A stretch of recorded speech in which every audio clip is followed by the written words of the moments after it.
everybody and welcome back. As always, my name is Addie and this is the Knits by AJ Knitting podcast, and this is episode 65, I think. I have got a fair bit to share with you all today. It's all knitting. I haven't really done very much sewing at all. My Sojo has kind of just gone at the moment, so hopefully I can kind of bring that back fairly soon. But yeah, I have got 3 finished objects and 3 whips to share today. So I guess without further waffle, let's get into some projects. I hope you've all had a wonderful couple of weeks and also got a lot of crafting done. So yeah, let's get into it. So my first finished object is my love letter top by VERONIKA LINDBERG. I would be wearing this today, but actually I thought it'd be easier to show you the bits that I want to show you if it wasn't on, because then I don't have to keep doing the standing up and everything. But I will get some B-roll of me wearing it so that you can kind of see what it looks like on the body, because it does have a little bit of negative ease in there, so it does open up a little bit when you wear it. So here she is. I think this is absolutely stunning. I really loved knitting this. It was so engaging from start to finish. It's got so many lovely little details in there as well, and I think all of the different charts just flow together really nicely. Like there's not one that just kind of looks out of place. They all look like they are like part of one chart, but they are broken up into a couple of different charts. So I think the last time I showed this I had just done these hearts, I think. I can't quite remember because I took the marker out a little while ago before I blocked it and then completely forgot where it was. But yeah, I have now obviously finished it. So I think I did only have these last 2 charts to do. So this one I did completely to pattern, and then this one I moved one of the stitches from the chart ever so slightly. So I looked at the chart and I think I knit the first couple of stitches of the first chart repeat and realised that this like central decrease for this heart was going to be like 1 stitch off from the central decrease here, and I thought, oh, that's going to look really funny, and so I decided to take 1 stitch from that chart from the left hand side and I just moved it over to the right hand side so that it would then line up the whole way through. So now on mine, the heart, like the center of the heart, lines up with the center of this bit of the top chart, and then again it lines up with the central decrease. So all of the central decreases in the hearts line up with one above it. And I don't know, I thought that was going to look better than letting it be like 1 stitch off, because I thought that that would look really odd. And although most people probably wouldn't notice it, I would notice it. And I thought, you know what, this is why we knit, isn't it? So that we can kind of take out little things that are going to bother us. So yeah, I'm glad I did that, to be honest, because it didn't really make any difference when knitting it. It just meant that I just knitted 1 more stitch before I then did like the lace on the chart, and then I just had 1 less stitch after the lace of the chart, because then like this is 1 chart repeat and then you repeat it around. So yeah, I think that's the only real modification that I did. Everything else I did to pattern. I did have to go up a couple of needle sizes. So I think the pattern, it recommends a 3mm, and I used a 3.5 for my main fabric and then a 3mm for my I-cord bind offs, and maybe for my ribbing, I think. It's been a little while since I finished this. And I'm one of these people that once I finish a project, a lot of the stuff that I have, like that I've done with it, kind of just flies out of my head as soon as I start the next one. But yeah, I had to go up a couple of needle sizes. So yeah, I used Drop Spell in the colour 22. Yeah, colour 22, which is called Rosewater. And I think it's a really lovely colour. I like that it's kind of like a sort of pinky neutral. And I think it works quite well with my skin tone. It's kind of almost the same as my camisole number 5, which I mentioned in my last video. That I was kind of looking for something that was going to be a similar colour to that, but a little bit easier to wear. So yeah, I really like the colour of this. I definitely used this yarn again as well. It wasn't too harsh on my hands. For a summer yarn, I often find that anything that has like a high cotton content or anything like that tends to be a little bit harsh on my hands, whereas this really wasn't. And it was actually really, really easy to knit with. It was a little bit splitty at times, but I think that could have been because I had already frogged it out of something else. Like one of the balls that I had was frogged from something else, and then a couple were fresh balls. The fresh balls were definitely easier to knit with. But yeah, I think I would definitely use this again. It seems to be a really lovely like summer yarn. It feels cool when you put it on, like it's not at all irritating or anything. So I definitely use this yarn again. I know it's got the same makeup as Sanna's Gun Lena, but this is a little bit more affordable. So yeah, I definitely use it again for another summer project. It's got a little bit of give to it as well, which is quite nice. And it's like holding its like stitch definition even in the bobbles quite nicely. But they're not too sort of floppy. Like, you know, sometimes bobbles, when they're too big, they kind of flop around a little bit, whereas these ones are sort of kind of wanting to stay put, which is quite nice. Apologise for my voice this week. I've had a cold over the past sort of week or so. A lovely gift from my daughter's school. Yeah. And it's been an unpleasant cold. I feel like all summer colds are unpleasant. Like winter, you kind of, you know it's coming. You're going to get a cold at some point. But summer colds, they just hit you like a ton of bricks. And that's kind of how I felt over the past week. But it's okay. We're on the outskirts of it now. So hopefully we'll start to feel better. I've just got that lingering bit in my throat and it's really irritating. But anyway, sorry about that. So yeah, all of the edgings for the top are I-cord bind offs. So you get an I-cord, an applied I-cord, is it? When you pick up stitches and then do an I-cord. Is that an applied I-cord?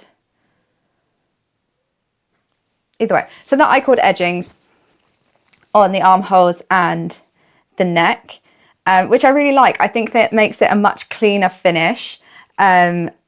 And I'm glad there's no ribbing up there as well, because sometimes I think it's just a bit too fussy, especially when you've got this much going on in the body. I think the I-cord edgings just add like a nice clean edge to the garment. And then at the bottom, there is a bit of ribbing, but it's very, very small, and it's like a half twisted rib, which I can't say was my favorite thing to knit, but I think it works with this pattern. I think a standard 1x1 rib would look a bit odd on the bottom. But then to kind of like complement the I-cord bind offs, there's just a standard knit bind off on the edge, which I think then ties it all together really, really nicely. But yeah, I really, really enjoyed knitting this pattern. I think all of Veronika Lindberg's patterns are written really, really well. I obviously did have that hiccup at the beginning where I forgot to knit a chart, but that was purely on me, just not reading the pattern properly, not on the way that the pattern was written or anything.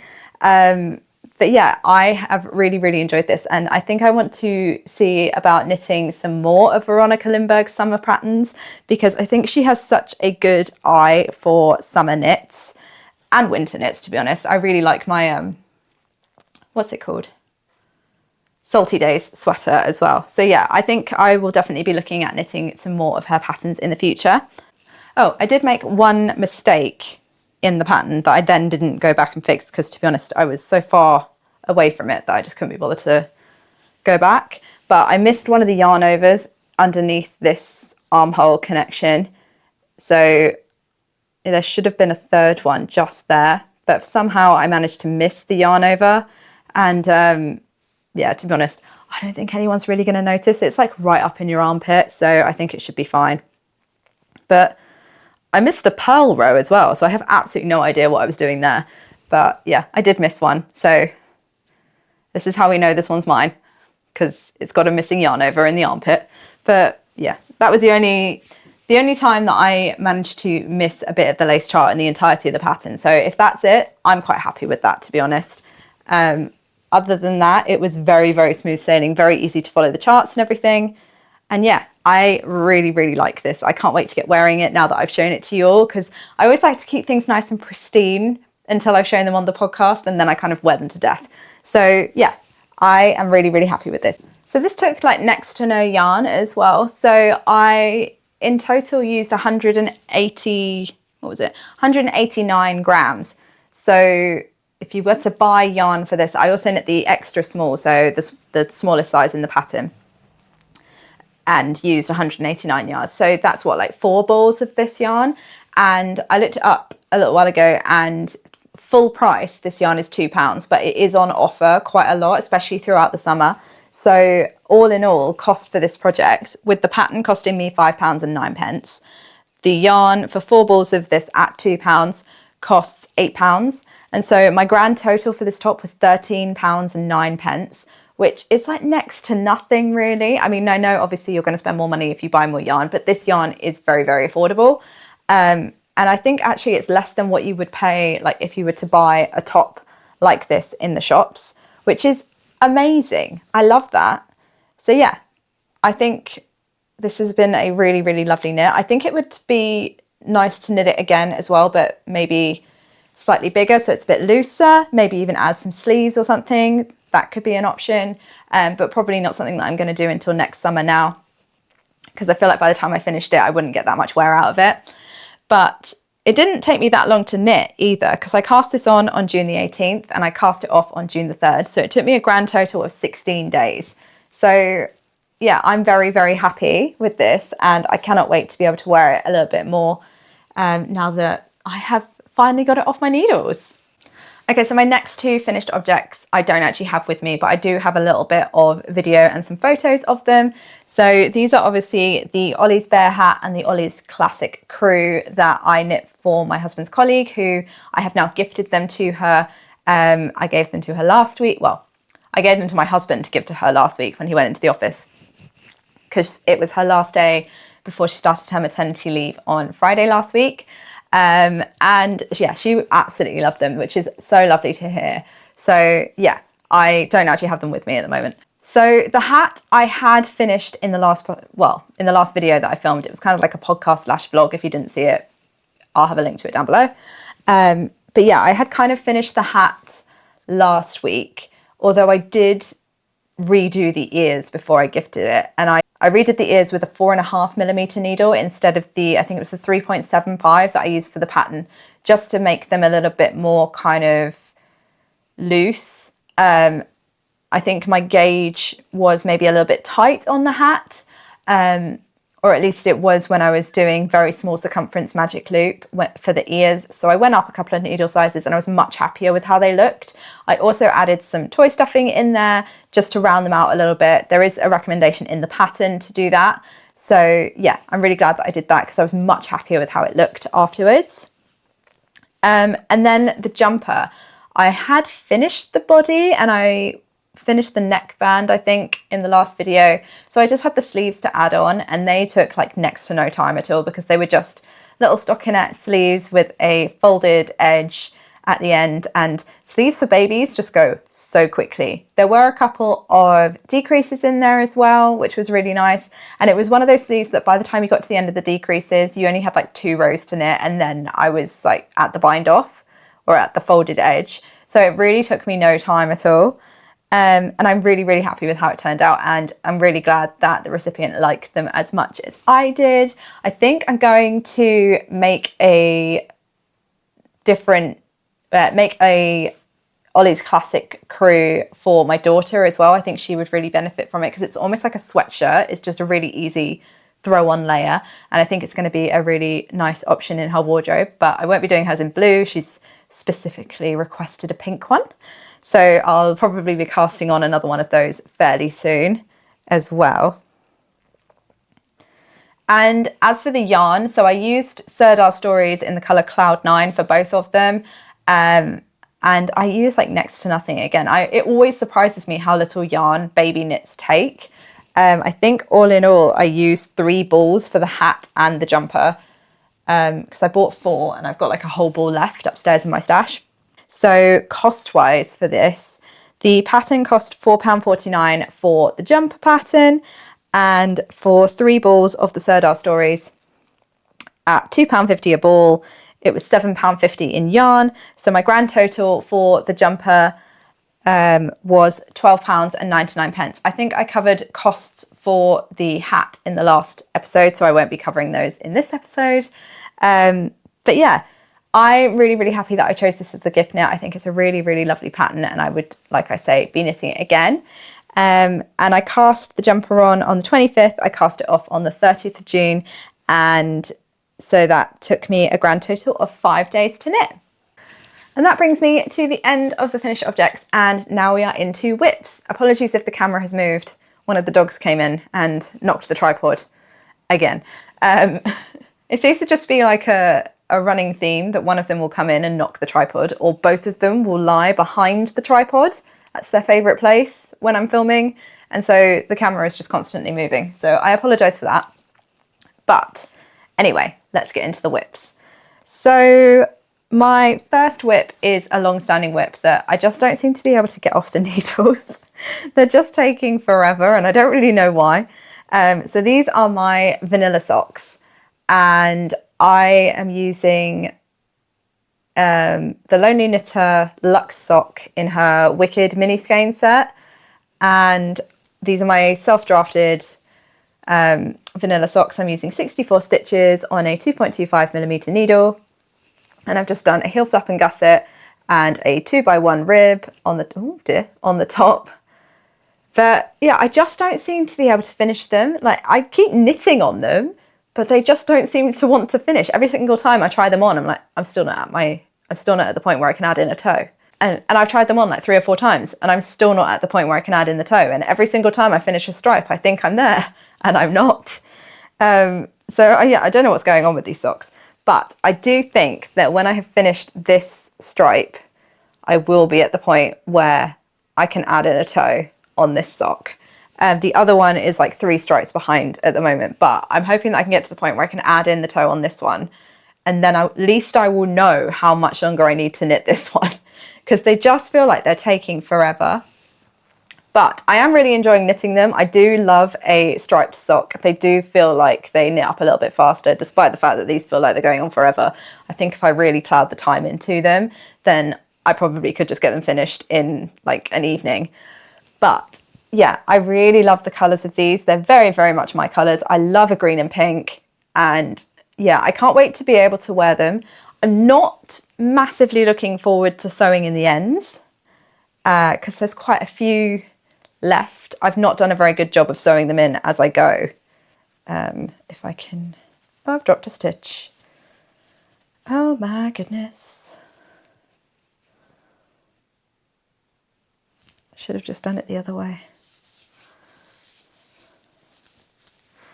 Yeah, so there's quite a lot of like end spaghetti going on in here. I think on one of them I've sewn in some of the ends in the leg. Maybe it was this one. Yeah, this one, some of the ends have been sewn in on the leg, but then I think I gave up after the 4th stripe or something. Definitely gave up before I got to the heel. So yeah, there's quite a lot of ends that I need to sew in. But yeah, hopefully I will be getting these off of the needles fairly soon. And then maybe by the next time I film, I might have finished them, because it does feel like I've had these on the needles forever, because I cast these on June the 1st. And so they have currently been on my needles for 38 days. So yeah, a very long-standing pair of socks, longer than other pairs of socks that I have knit, which is... I mean, I guess it's been quite a busy month really, hasn't it? So like May and June were just incredibly busy. But anyway, that was whip number 1. Whip number 2 is a new cast on, and it's kind of a bit of a disaster knit. And I'll explain that all in just a second. So this is the Amelia top, which is a pattern by Iris of HIRIS Makes. I've made this once before. I made it in Cardiff Cashmere. I test knit this pattern for Iris back in October. And so yeah, my other one is made in Cardiff Cashmere, so it's not really all that good for this kind of weather. And I wanted another one because I love the fit of this t-shirt.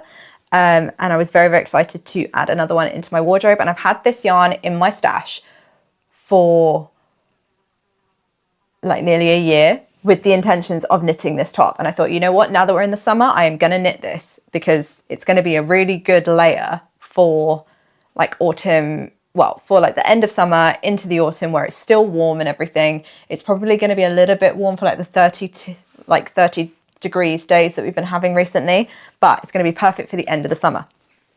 And so I thought if I get on and knit it now, then it will be ready for the end of the summer. So this is where I am at the moment. So I decided to do this one striped.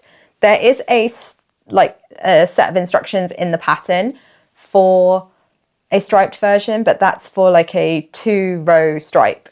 And I know I wanted sort of chunkier stripes, so I've just kind of made it up as I went along. I've got 16 rows of the white and then 6 rows of the yellow and then another 16 rows of the white. So yeah, I have done a fair bit. So I've done all of the back increases and everything.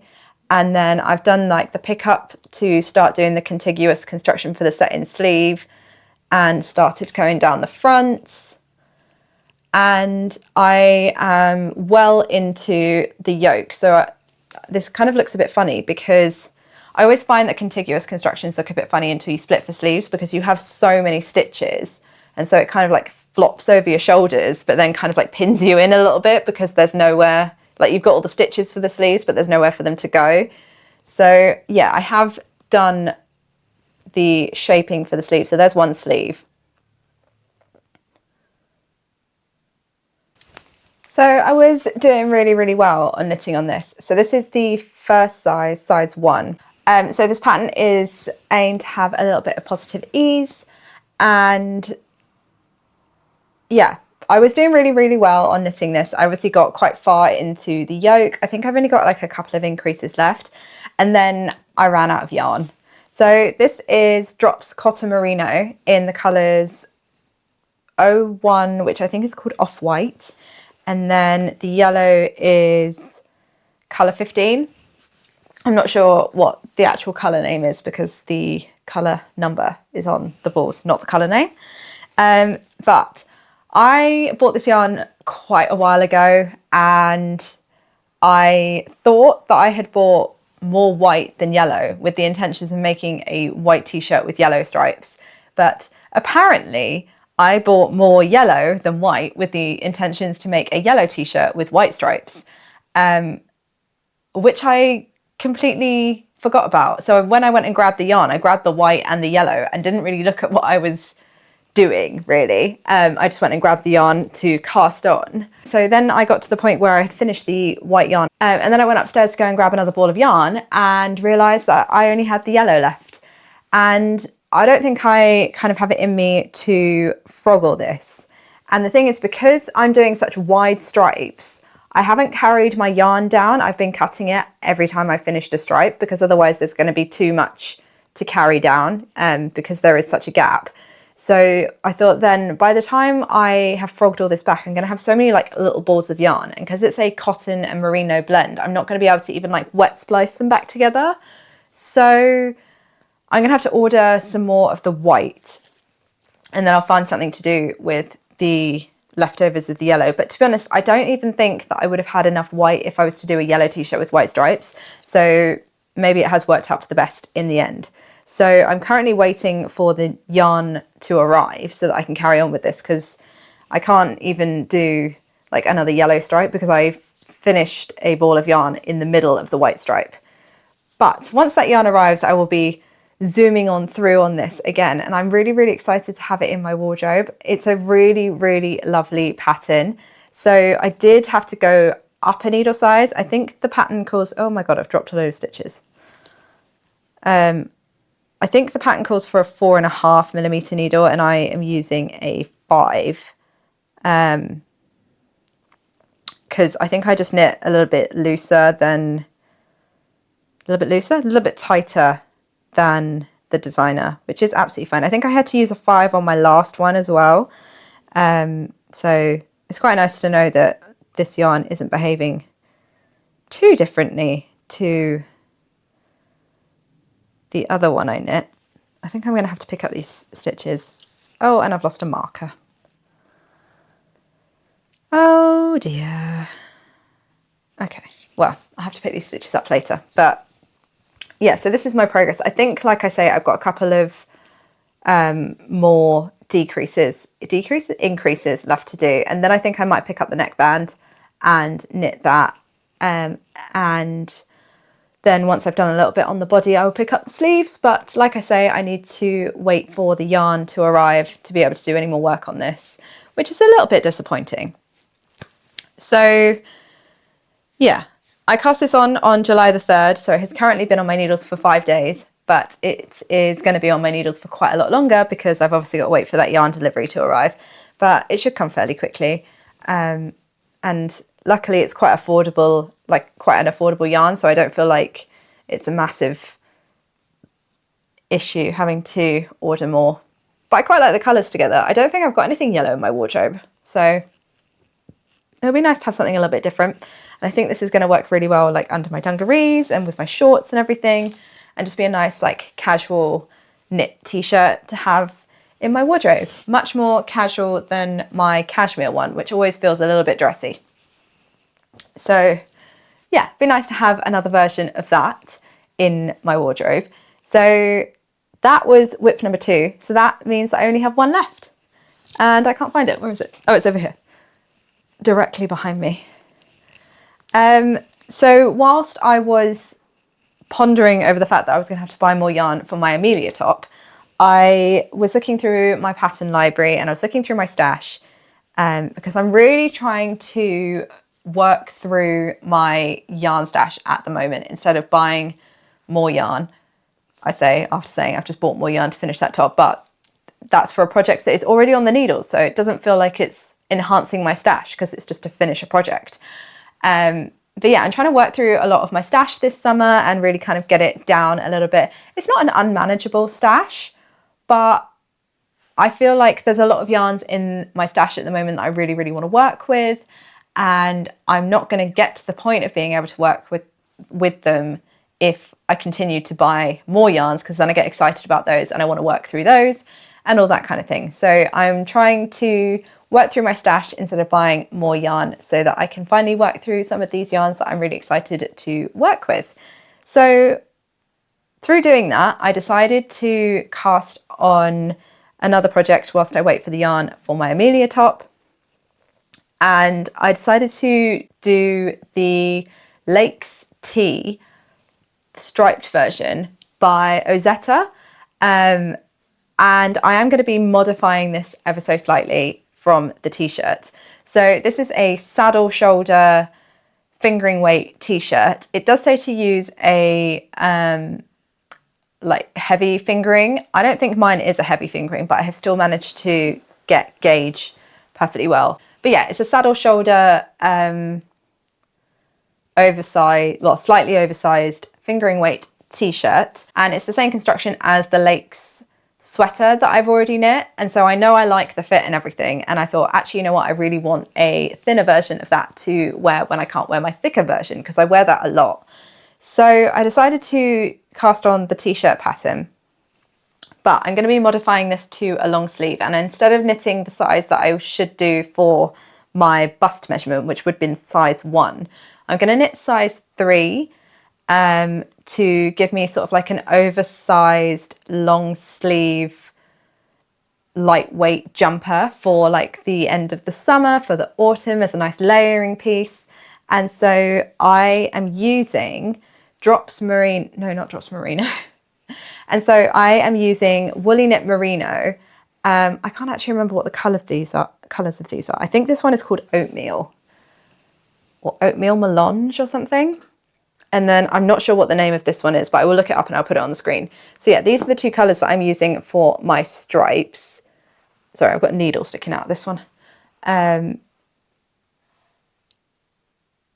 So yeah, they are quite low contrast when you put them together.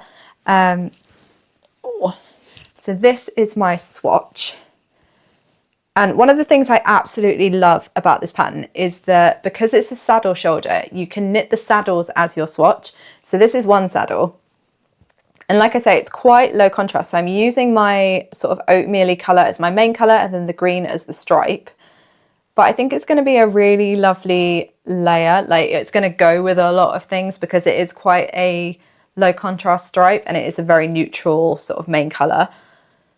And I really, really like it. I cannot wait to be able to wear this. I think it's going to be such a lovely light layer. This fabric is so drapey, but it's also really, really soft and lightweight. Sorry, the dog is now knocking the tripod again.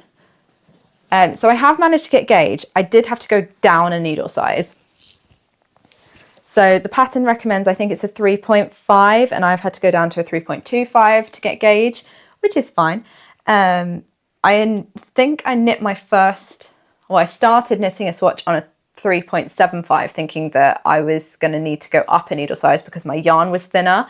But I had way too few stitches in 10 centimeters. So I ripped that out and I decided to go down 2 needle sizes to a 3.25, which is why I say that I don't think you do necessarily need to use a thicker fingering weight yarn, because this, I would say, is quite a light fingering.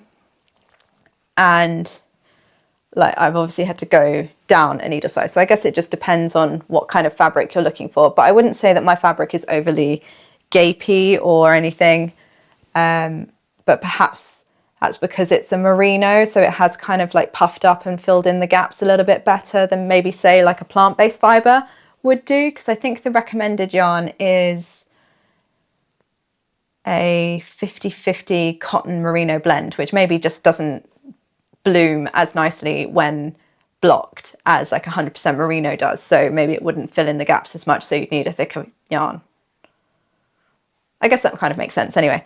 So yeah, I am going to be knitting size 3 and I'm going to be doing long sleeves. So I did see something on OZETTA's Instagram that she was adding in instructions into the Lake Stripes tee pattern to have long sleeves. So hopefully by the time I get to the point where I'm adding sleeves, that long sleeve option will already be in there, and then I won't have to do the maths that I think I'm going to need to do to add in the sleeves. But I don't think it'd be too much maths anyway. I'm pretty sure that I could just knit a straight sleeve, maybe add in a couple of decreases like I did with my Lily top. It's not like a massive alteration or anything. But yeah, I can't wait to have this in my wardrobe. I always want more fingering weight jumpers because I get really, really excited about being able to wear my jumpers once the weather starts to cool down. But then I start getting out my big jumpers or my DK weight jumpers and it's not quite cold enough for them yet. And then I get really disappointed, or I just have to sit being really hot and sweaty in my jumper, not wanting to take it off because I don't want it to not be jumper season yet. So yeah, I think fingering weight jumpers are going to be a really great addition to my knitwear wardrobe. I don't actually have that many. I've knit a couple for my husband, but I don't seem to have knit that many for myself. So I think this is going to fill a real gap. So yeah, I am off on my row gauge, but I don't think that that's going to be too much of an issue. The joy of OZETTA's patterns are that when she's writing, like in her patterns, she adds in not only the amount of rows that you need to knit, but also the length that you need to have by the time you've knit that many rows. So I'll just be able to work off of the lengths rather than have to work off of the number of rows, which is so nice to have. It's something that I wish that there was in a lot more patterns, because I feel like row gauge is sometimes harder to get than stitch gauge, especially depending on what type of knitter you are. Like I feel like continental knitters and English style knitters can get stitch gauge, but your row gauge could be completely off because of the way you wrap your yarn and everything. So yeah, I think row gauge is always such an annoying one to try and get, because I can get stitch gauge, but row gauge is always a little bit off for me. So yeah, I'm very, very glad that she adds in both lengths and row numbers. So yeah, that is all I've got whip wise. Gained a dog. But yeah, that is everything I have knitting wise to share with you all today. I don't have any acquisitions. Like I say, I'm trying to work through my stash But yeah, I hope you all have a wonderful week going forwards. As always, I would love to know what you guys have been working on, and I love to have a little bit of a peruse. Whenever you mention a pattern, I like to go and have a look at it on Ravelry and everything. A couple of them have jumped into my queue. But yeah, I hope you all have a wonderful week going forward, and I'll catch up with you all with some more knitting soon. Happy making!